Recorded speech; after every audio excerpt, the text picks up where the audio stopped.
Hello friends, welcome to our YouTube channel teaching exam overload. दोस्तों, आज के session के अंतर्गत आपकी जो सीटेट दिसंबर 2024 BPSC TRE 4.2 KVS NBS DSSB तथा अन्य कहीं भी जहां पे एसएसटी और एनसीईआरटी का वेटेज होता है उसके लिए आज बहुत ही इंपॉर्टेंट क्लास है और जिसमें आज हम क्लास 7 एनसीईआरटी हिस्ट्री के चैप्टर नंबर 6 को पढ़ेंगे, जिसका नाम है नगर व्यापारी और शिल्पीजन। तो आज का हमारा टॉपिक क्या है? नगर व्यापारी और शिल्पीजन, जो कि क्लास 7 एनसीईआरटी हिस्ट्री का चैप्टर नंबर 6 है। चलिए फिर सेशन को शुरू करने से पहले हमारी एक रिक्वेस्ट है कि हमारे चैनल को लाइक करें, सब्सक्राइब करें तथा ज़्यादा से ज़्यादा शेयर करें। चलिए देखते हैं पहला पॉइंट क्या दिया गया है। पहला पॉइंट है कि चोलों द्वारा निर्मित राजराजेश्वर मंदिर, चोलों द्वारा निर्मित जो राजराजेश्वर मंदिर था उससे संबंधित तथ्य कुछ है। लोग नगर के वास्तुकार, तो राजराजेश्वर जो मंदिर बना था वो चोल द्वारा निर्मित, चोल काल में निर्मित हुआ था। राजराजेश्वर ने उसको बनवाया था ना, राजा राजराजेश्वर ने बनवाया था। और उस नगर के वास्तुकार कौन थे? कुंजर मल्लन थे। कौन थे? कुंजर मल्लन राजराज पेरुथच्चन थे। हमें इसका नाम कैसे पता चला है? नाम कैसे पता चलता है? हमें वास्तुकार का नाम इसलिए पता है क्योंकि उसने गर्भ से अपने नाम को मंदिर की दीवार पर गढ़वाया था या उत्कीर्ण करवाया था और मंदिर के भीतर एक विशाल शिवलिंग भी स्थापित है।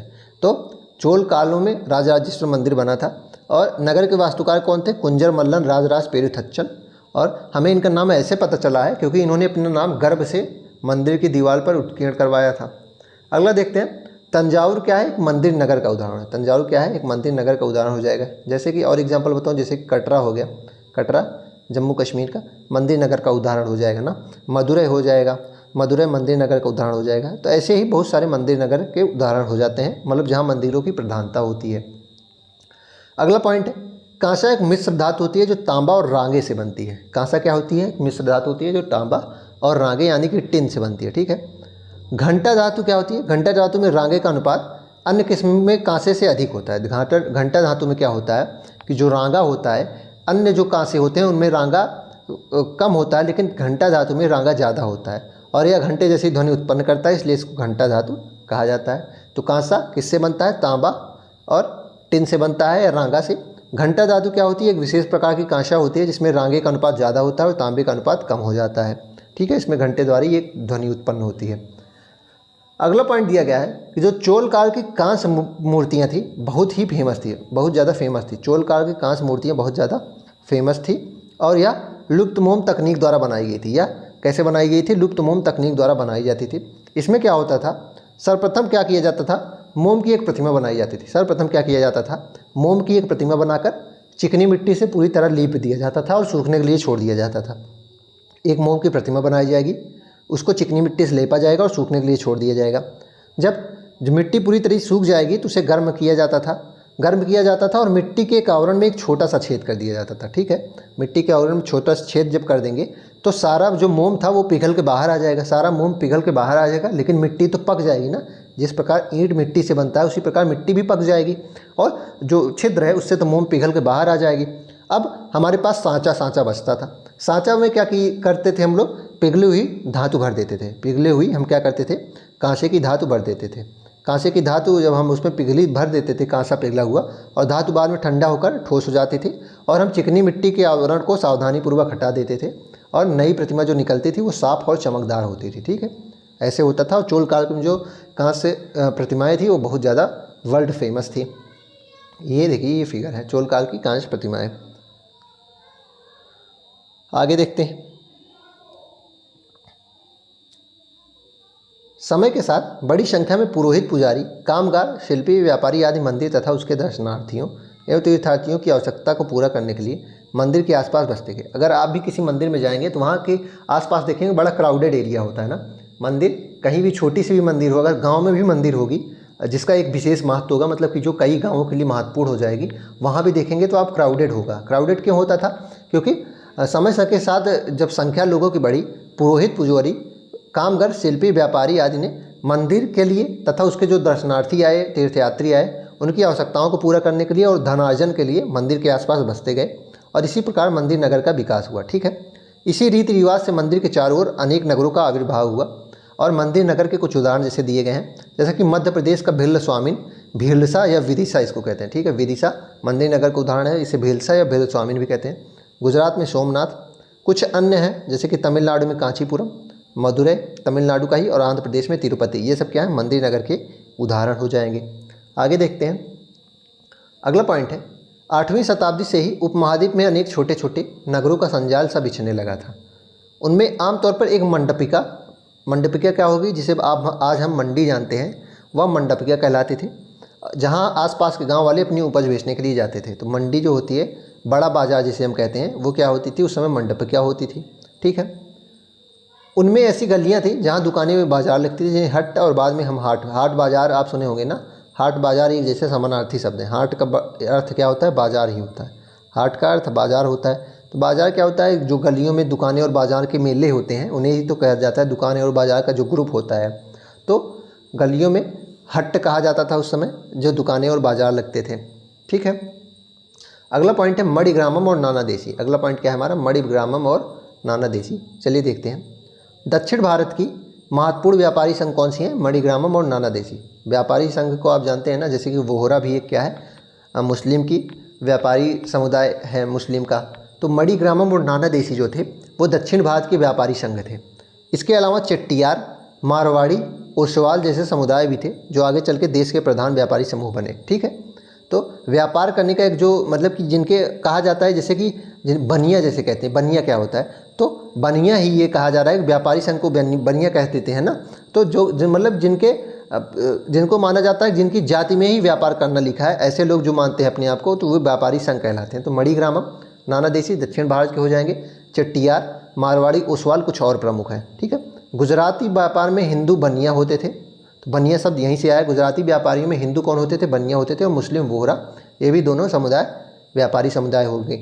ये दूर दूर तक लाल सागर के बंदरगाहों, फारस की खाड़ी, पूर्वी अफ्रीका, दक्षिण पूर्व एशिया तथा चीन से व्यापार करते थे, और वे इन पत्तनों में कपड़े और मसाले बेचते थे, और बदले में अफ्रीका से सोना और हाथी दांत, और दक्षिण पूर्व एशिया और चीन से मसाले, टिन, मिट्टी के नीले बर्तन और चांदी आदि लाते थे। तो ये चीज़ें का आदान प्रदान करते थे। आपको याद क्या करना है, मणिग्रामम और नानादेशी दक्षिण भारत के हैं। गुजराती व्यापारी में हिंदू में बनिया आएंगे और मुस्लिम में वोहरा आएंगे। अगला है 17वीं शताब्दी में हीरो का एक सौदागर था, बेप्टिस्टे ट्रेवेनियर। बेप्टिस्टे कौन था, ट्रेवेनियर था। उसने अनुमान लगाया था कि काबुल में घोड़ों का व्यापार प्रतिवर्ष 30,000 रुपये होता था, जो उस समय बहुत भारी रकम थी। तो एक व्यापारी था, हीरो का सौदागर था, कौन, बेप्टिस्टे ट्रेवेनियर। उसने यह अनुमान लगाया था कि जो काबुल है, ठीक है, उसमें घोड़ों का व्यापार प्रतिवर्ष 30,000 रुपये होता है, जो उस समय बहुत ज़्यादा होता था। 30,000 रुपये की उस समय बहुत वैल्यू होती थी। काबुल से मेवे, खजूर, गलीचे, रेशमी कपड़े और ताज़े फल ऊँटों पर लाद कर लाए जाते थे और उपमहाद्वीप तथा अन्य भागों में बेचे जाते थे। इनके अलावा गुलामों की भी बिक्री वहाँ से होती थी, ठीक है। काबुल से निम्न चीज़ों की बिक्री होती थी। थोड़ा सा ये चैप्टर क्या है, इसमें टॉपिक्स जो उतने हैं उतनी इंपॉर्टेंट नहीं है, इसलिए हम इसको रिवीजन भी दोबारा नहीं करा पा रहे हैं। जहाँ पे रिवीजन कराना था, जैसे कि नानादेशी हो गया और मणिग्रामम हो गया, उसको हमने 2 बार बता दिया। बीदर के शिल्पकार, बीदर एक जगह है, वहाँ के शिल्पकार तांबे तथा चांदी में जड़ाई के काम के लिए प्रसिद्ध थे। वे इतने ज़्यादा प्रसिद्ध हो गए कि इस शिल्प का नाम ही बीदरी पड़ गया। मतलब कि जो बीदर के शिल्पकार थे, उस शिल्पकारी को ही बीदरी शिल्पकारी कहा जाने लगा।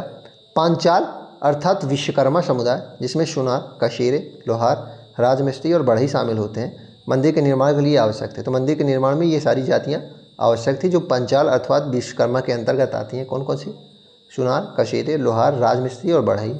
बीदरी शिल्प क्या है, बीदर के लोग जो तांबे और चांदी में जड़ाई का काम करते थे। अगर आप फिगर देखेंगे, देखिए कितना अच्छा काम किया गया है ना, खूबसूरत। ये जो मूर्ति है, ये बीदरी शिल्प का ही उदाहरण हो जाएगी। इसी प्रकार, ये पॉइंट इंपॉर्टेंट है, इसी प्रकार शालियार और कैकोलार जैसे बुनकर भी समृद्धशाली समुदाय बन चुके थे, ठीक है। ये बुनकर समुदाय थे, क्या, शालियार और कैकोलार बुनकर समृद्धशाली समुदाय हो जाएंगे, और मंदिरों को भी भारी दान दक्षिणा ये देते थे। आगे देखते हैं। अगला पॉइंट है पश्चिम बंगाल में भागीरथी नदी के तट पर स्थित मुर्शिदाबाद। यहाँ याद करिएगा, पश्चिम बंगाल में भागीरथी नदी के तट पर है क्या, मुर्शिदाबाद। रेशमी वस्त्रों का प्रमुख केंद्र था, रेशमी वस्त्रों का प्रमुख केंद्र था। 1704 में बंगाल की राजधानी भी बन गया। 1704 में राजधानी बंगाल की बना, लेकिन इसी शताब्दी के दौरान इसका सितारा डूब गया। मतलब इसका प्रभाव कम हो गया, क्योंकि जो वहाँ के बुनकर थे वह इंग्लैंड की मिलों से बनकर आए सस्ते कपड़े के साथ प्रतियोगिता न कर सके। ऐसा क्यों हुआ? क्योंकि यहाँ जो बुनकर थे वो हाथ से चीज़ें बनाते थे, उनमें कुछ खास बात होती थी तो महंगे भी होते थे, लेकिन जो मिलों में कपड़े बनते हैं वो सस्ते थे और उनसे ये प्रतियोगिता नहीं कर पाए। तो मुर्शिदाबाद बंगाल में भागीरथी नदी के तट पर स्थित है और रेशमी वस्त्रों का प्रमुख केंद्र है और 1704 में ये बंगाल की राजधानी बना था। ठीक है। हम्पी नगर कृष्णा और तुंगभद्रा नदियों की घाट के बीच है, ध्यान रखिएगा। हम्पी नगर जो है कृष्णा और तुंगभद्रा नदियों की घाट के बीच में स्थित है। यह नगर 1336 में स्थापित विजयनगर साम्राज्य का केंद्र स्थल था। तो ये विजयनगर साम्राज्य की राजधानी भी मानी जाती है। ठीक है। हरिहर और बुक्का राय ने जो स्थापना की थी विजयनगर साम्राज्य की, ठीक है, उसकी क्या थी? हम्पी नगर उसके प्रमुख केंद्र था। हम्पी के शानदार खंडहरों से पता चलता है कि उस शहर की किलेबंदी उच्च कोटि की थी और उनके खंडहरों से हमें पता चलता है कि उस समय किलेबंदी बहुत अच्छी थी। किले की दीवारों के निर्माण में कहीं भी गारे चूने जैसे किसी भी जोड़ने वाले मसाले नहीं थे। मतलब कि किलों का निर्माण कैसे किया गया था कि पत्थरों की, जैसे कि मान लीजिए पत्थर ये ऐसे है तो अगला वाला पत्थर कैसे होगा? यहाँ से ऐसे, मतलब कि ऐसे पत्थर बनेगा कि वो दोनों मैच हो जाए। अब ये अगला वाला पत्थर ऐसे ऐसे कुछ होना चाहिए, तो यहाँ वाला ऐसे यहाँ जोड़ते, मतलब कि पूरे गैप को फिल करते थे। इस प्रकार की गारे चूने का कहीं यूज ही नहीं होता था और पत्थर एक दूसरे का फंसाकर गुथाकर उसको जोड़ा गया था। नवरात्रि पर्व कहलाता है जो आज नवरात्रि पर्व है, ध्यान रखिएगा, उस दिनों हम्पी में एक अत्यंत महत्वपूर्ण पर्व था। तो जो नवरात्रि आज हम मनाते हैं, हम्पी से शुरुआत उसकी हुई थी, ध्यान रखिएगा, हम्पी से उसकी शुरुआत हुई थी, कर्नाटक हम्पी से। आगे देखते हैं, हुंडी क्या होता है? एक ऐसा दस्तावेज जिसमें एक व्यक्ति द्वारा जमा कराई गई रकम दर्ज होती है। तो मतलब आपने कितनी रकम कहाँ दिया है, कितना रकम कहाँ दिए हैं, ये सब जो दर्ज करते हैं वो हुंडी कहलाती है। सूरत ओरमुज की खाड़ी से होकर पश्चिम एशिया के साथ व्यापार करने के लिए मुख्य द्वार था। सूरत को मक्का का प्रवेश द्वार कहते थे, मक्का का प्रस्थान द्वार कहते थे, इंपॉर्टेंट है, प्रवेश द्वार नहीं प्रस्थान द्वार। सूरत को मक्का का प्रस्थान द्वार कैसे थे? क्योंकि ज़्यादातर जो हज यात्री थे उस समय वहीं से रवाना होते थे, इसलिए सूरत को मक्का का प्रस्थान द्वार कहते थे। और उर्मुज की खाड़ी से होकर पश्चिम एशिया का जो व्यापार था सूरत की खाड़ी से होता था। अभी भी ज़्यादातर वहीं से होता है क्योंकि वहाँ से नज़दीक पड़ता है। अंग्रेज इतिहासकार ओविंगटन ने 1689 में सूरत बंदरगाह का वर्णन करते हुए लिखा है कि किसी भी एक वक्त पर भिन्न भिन्न देशों के औसतन 100 जहाज इस बंदरगाह पर लंगर डाले ही रखते हैं। तो अंग्रेजी इतिहासकार ओविंगटन की कथन से हमें ये पता चलता है कि सूरत बंदरगाह उस समय कितना महत्वपूर्ण था, क्योंकि उन्होंने कहा था कि किसी भी वक्त अगर आप सूरत बंदरगाह पे देखेंगे तो अलग अलग देशों के कम से कम 100 जहाज़ तो ज़रूर आपको वहाँ खड़े मिलेंगे ही, ऐसा ओविंगटन ने कहा था। सूरत के वस्त्र उनके सुनहरे गोटर किनारियाँ जिन्हें जड़ी कहा जाता है, जड़ी शिल्पकारी थी वह सूरत के वस्त्र में होती थी और उनके लिए पश्चिम एशिया, अफ्रीका और यूरोप में बाजार उपलब्ध थे। जड़ी कलाकारी थी, बहुत ज़्यादा फेमस थी सूरत की। मसूलीपट्टनम या मछलीपट्टनम कृष्णा नदी के डेल्टा पर स्थित है, इंपॉर्टेंट पॉइंट है। 17वीं शताब्दी में यह भिन्न भिन्न प्रकार की गतिविधियों का नगर रहा था। ठीक है, इसको नोट कर लीजिएगा। अगला पॉइंट है, हॉलैंड और इंग्लैंड दोनों देशों की ईस्ट इंडिया कंपनियां ने मसूलीपट्टनम पर नियंत्रण प्राप्त करने का प्रयत्न किया था, क्योंकि तब तक वह आंध्र तट का सबसे महत्वपूर्ण पत्थर बन चुका था। ऐसा क्यों किया मछलीपट्टनम को, वो क्यों टारगेट करे शुरुआत में? क्योंकि वह आंध्रा का जो तट था वहाँ का सबसे महत्वपूर्ण पोर्ट ये हो चुका था। मसूलीपट्टनम का किला हॉलैंड वासियों ने बनाया था। जो मसूलीपट्टनम का किला है उसको किसने बनवाया है? हॉलैंड वासियों ने बनाया है। अगला पॉइंट देखते हैं, वर्तमान मुंबई 1668 में अंग्रेजी ईस्ट इंडिया कंपनी ने अपना मुख्यालय स्थापित किया था। जो आज वर्तमान मुंबई है उसको 1668 में अंग्रेजी ईस्ट इंडिया कंपनी ने अपना मुख्यालय स्थापित किया था, नहीं तो उससे पहले वो बम्बई माना जाता था। गुमास्ता क्या होता है? गुमास्ता यूरोपीय ट्रेडिंग कंपनियों का व्यापारिक गतिविधियों के प्रभावी अधिकारी को गुमास्ता कहा जाता है। प्रश्न बन सकता है, इंपॉर्टेंट, इसको नोट कर लीजिए। गुमास्ता क्या होता है? जो यूरोपीय ट्रेडिंग कंपनियां, जो यूरोप की व्यापार करने वाली कंपनियां होती हैं, तो व्यापारिक गतिविधि, कैसा व्यापार हो रहा है, सही ढंग से व्यापार हो रहा है कि नहीं, इन सब का जो मेन अधिकारी होता है उसे ही गुमास्ता कहा जाता था। ठीक है।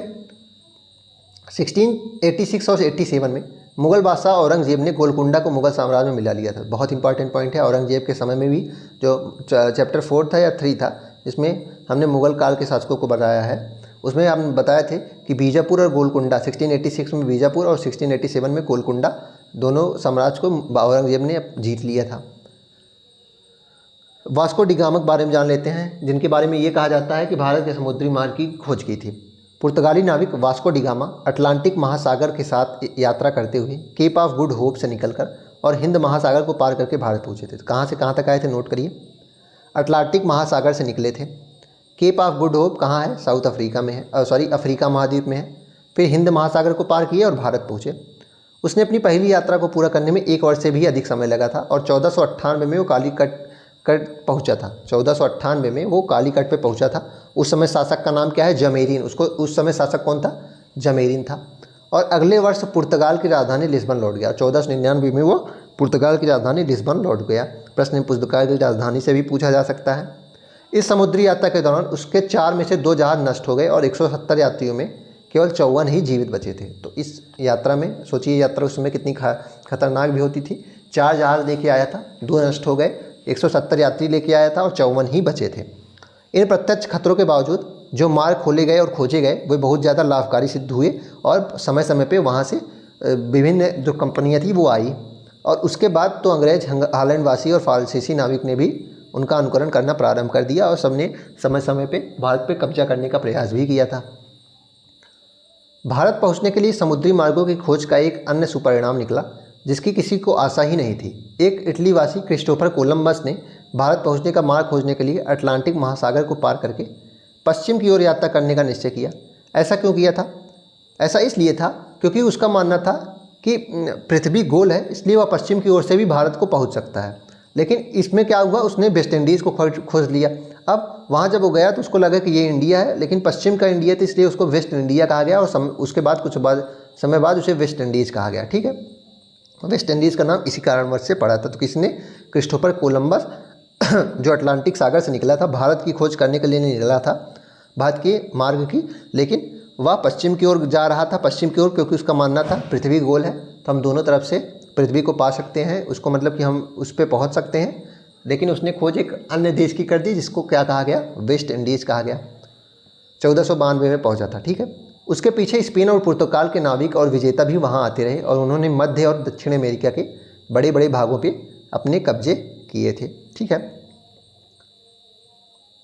चलिए फिर इसी के साथ आज के सेशन को हम समाप्त करते हैं। आशा करता हूँ कि आपको यह क्लास पसंद आई होगी। अगर आप इसी तरह के अन्य सेशन भी देखना चाहते हैं तो हमारे यूट्यूब चैनल को लाइक करें, सब्सक्राइब करें तथा ज़्यादा से ज़्यादा शेयर करें। चलिए फिर, धन्यवाद।